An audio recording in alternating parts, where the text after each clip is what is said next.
Kekeringan yang melanda lahan pertanian warga di Kabupaten Aceh Jaya terus meluas. Saat ini 2 kecamatan di kabupaten tersebut terdampak yang mengakibatkan ratusan hektar sawah terancam gagal panen. Dampak dari musim kemarau yang terjadi di Kabupaten Aceh Jaya sejak 2 bulan terakhir menyebabkan ratusan hektar sawah milik petani setempat mengalami kekeringan. Kekeringan yang melanda Aceh Jaya hampir dialami oleh semua petani di seluruh kecamatan.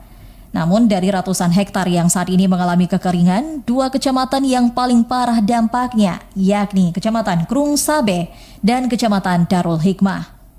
Berdasarkan data yang diterima dari Dinas Pertanian Aceh Jaya, luasan sawah milik petani di daerah tersebut yang mengalami kekeringan mencapai 174 hektar. Rata-rata semua berdampak.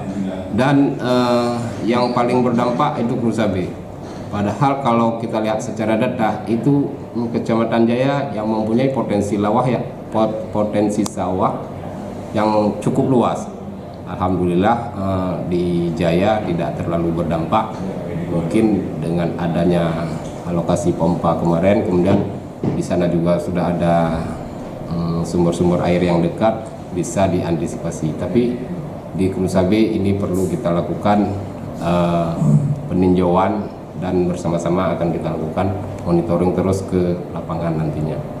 Akibat dari musim kemarau tersebut, banyak lahan sawah yang sedang digarap terpaksa ditinggalkan petani karena ketiadaan air untuk dialiri ke persawahan mereka. Dengan fenomena yang terjadi saat ini, banyak petani khawatir bisa terjadi gagal panen. Dari Aceh Jaya, Musliadi, TVRI Aceh melaporkan.